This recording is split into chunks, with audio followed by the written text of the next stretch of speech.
All right, Ravens flock, I'm back at it, as you know. And since I am back at it, we gotta talk about this.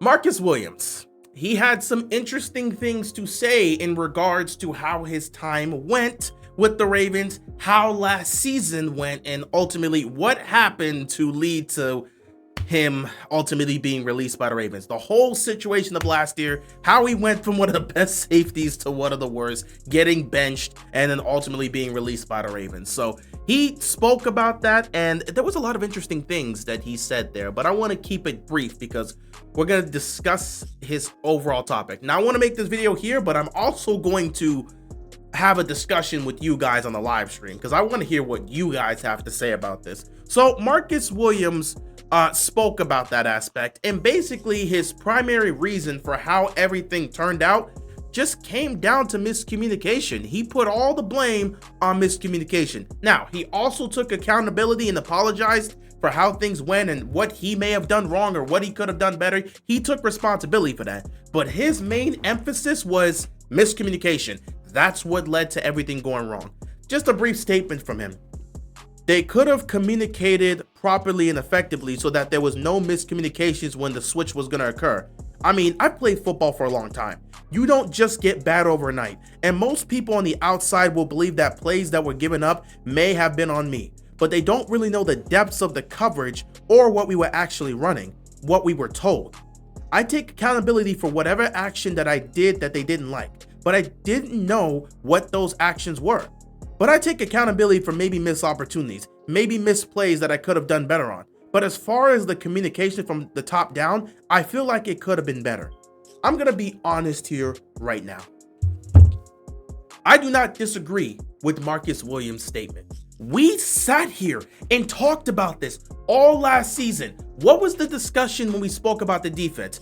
Zachary Orr as the defensive coordinator, those coaches that were there in terms of their new defensive system, getting that adjusted and figuring things out. Did we not spend the first half of the season being critical of Zachary Orr's defense because the miscommunications were happening consistently? Did we forget week 1 against Kansas City? A miscommunication happened with Kyle Hamilton that led to a wide open touchdown for Xavier Worthy. Did this not happen? There was miscommunications that was happening throughout the season, and we spent every single week talking about the miscommunication. Hell, it was a big part of why many thought, Zachary Orr, you either get it together or you're gone, bro, because this is the type of thing you have to fix. We all sat back and said the miscommunications were happening so consistently we could actively see there was miscommunications on damn near half the plays early on throughout the season. And we sat back and we looked at Zachary Orr and said, you got to get this fixed. If you can't get this fixed, you cannot be the defensive coordinator. Did we not do that? So Marcus Williams making this statement, I don't disagree. I agree with his assessment with the miscommunication being a big impactful aspect towards why the defense was so poor throughout the first half of the season.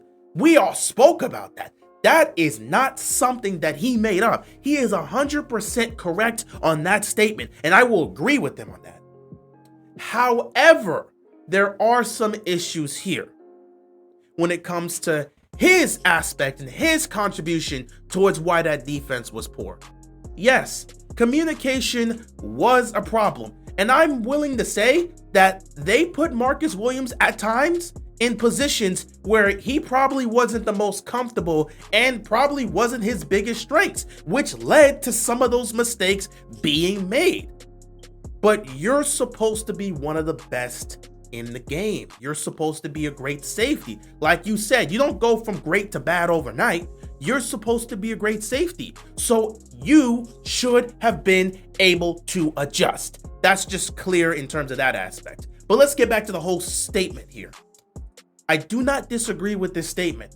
However, when it comes to his involvement in it, here's where I have a problem. You had issues specifically in terms of effort at times. Not saying throughout, because I think you, for the most part, you showcased the effort. It was just you weren't making the plays. But there were times where we didn't see the effort, There were times when we didn't see the effort from you. And the biggest aspect in which we can look at that, the biggest aspect in which everybody can see that, right here, this game was the biggest aspect. That week 9 game, that week 9 game against Cincinnati was Thursday Night Football, I believe. That was the biggest aspect of where everybody looked at you and said, what are you doing?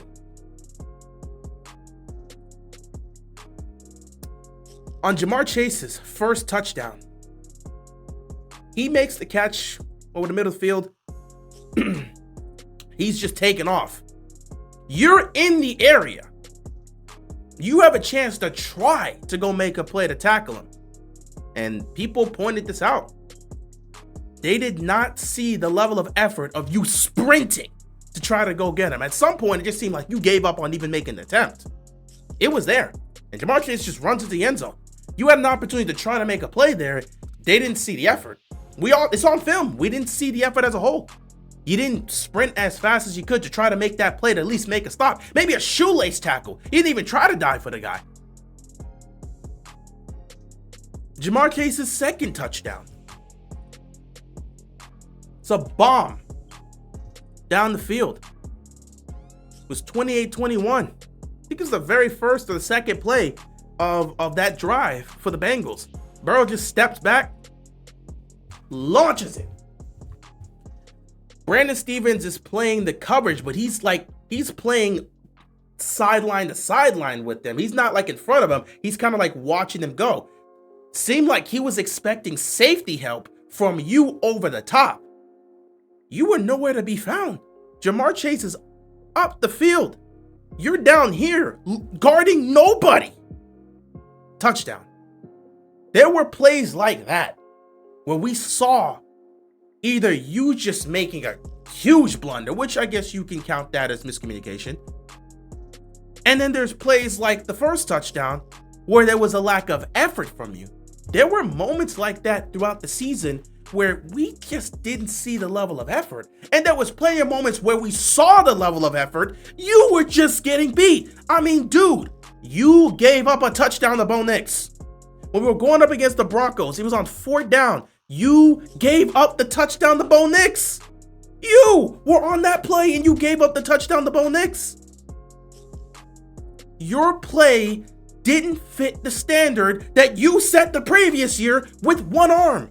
You had suffered that, I think it was a torn pec, you had suffered that injury in 2023, you came back and played on it, and you performed 10 times better than you with 2 healthy arms.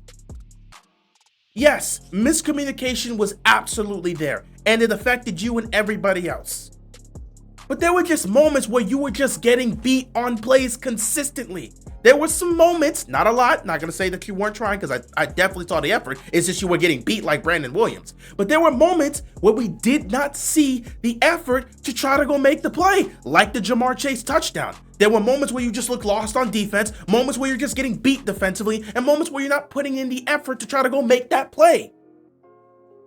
That's on you. To make matters worse in this situation, they benched you and improved dramatically. With you in the lineup the first 10 weeks of the NFL season, the Ravens had the worst pass defense in football. They were ranked 32nd. They had the worst pass defense in football. You, Eddie Jackson, and Brandon Stephens were the 3 main aspects responsible for this Ravens defense having the worst passing defense in football through 10 weeks of football. They bench you. They get rid of Eddie Jackson. They move Kyle Hamilton back to free safety. They partner him up with Ardarius Washington. They utilize a 2 safety look. And they go from the 32nd ranked pass defense to the 1st. They didn't finish 1st in the league, obviously. But from weeks 11 to 18, when they benched you, they were 32nd.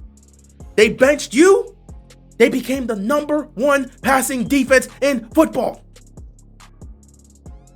I understand where you're coming from when it comes to the miscommunication, because you weren't the only one that were affected. It clearly affected you. It affected everybody else. There was mistakes that were happening. Absolutely.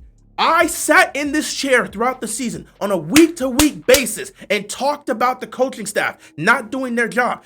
Talked about Zachary Orr having to do a better job in fixing the miscommunications that we were seeing on the defense. I held him and the entire coaching staff accountable. So I agree with that statement. But dude, you were getting beat. The same with Brandon Stevens. Brandon Stevens was putting the effort in. He was trying. He was getting beat. There were a few moments where you weren't showing the effort you needed to put to try to make a play, but it wasn't a lot. I'm not going to hold that against you. But more so, you were making the plays you were showing effort in terms of being in position to make the plays. You just weren't making the plays. You were getting beat consistently. You were poor in coverage. The miscommunication started happening more and more with you. It started happening less with everybody else, but more and more with you specifically.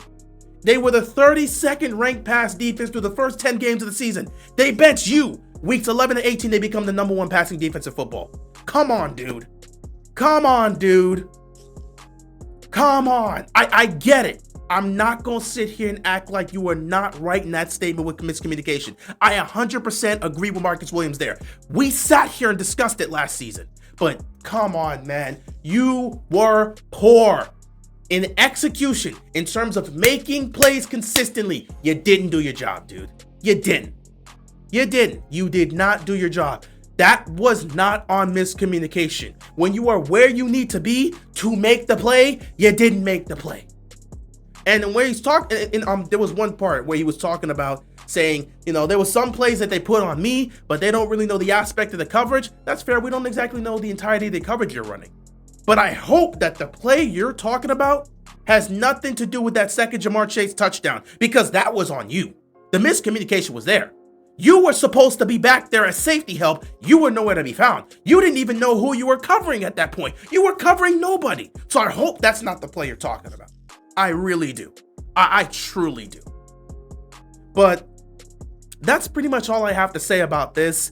We'll probably discuss it. I'll probably start a live stream. I don't know when, but we'll have a live stream. We'll have a discussion about this. I'll get your guys' takes on this. But man, I just wanted to share my thoughts on this Marcus Williams situation, because I agree with the statement. I see plenty of people on Twitter, all these Ravens fans basically dismissing everything he's saying and saying it doesn't matter. And I feel like we have to at least give him credit, because I agree with this statement to an extent. And I do believe that was the primary cause for him and a lot of other individuals that were struggling on this defense. Roquan Smith suffered through some of those issues as well. Trenton Simpson, we might have to reevaluate Trenton Simpson's performance last year, because that could have also played into why he was so poor.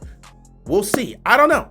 But I just wanted to make sure we clarified that his statement has a lot of validity, because we as a fan base discussed the miscommunications that was happening throughout the first half of the season, and we looked at Zachary Orr and that coaching staff and said they got to get it together. So he's absolutely right with that. We have to give him credit. But the guy cannot just sit here and pretend that he went out there and put up his best performances. You didn't. You were constantly getting beat. You may have been in the right positions at times. You may have been able to make the play, but you didn't make the play. You were constantly getting beat. Again, you gave up a touchdown to Bo Nix. You just didn't make the plays, dude. You performed better and executed better on one arm in 2023 than you did with both healthy, functioning arms in 2024. I don't know what else to say about that, dude. They benched you, and they go from the 32nd ranked pass defense to the #1 pass defense in football from weeks 11 to 18. I don't know what else to say about that. But that's all I got about this. We'll discuss this at a later time. I'll get your thoughts on that. But yeah, that's pretty much all I want to say about this. I'm out, guys. Be sure to stay safe and peace out.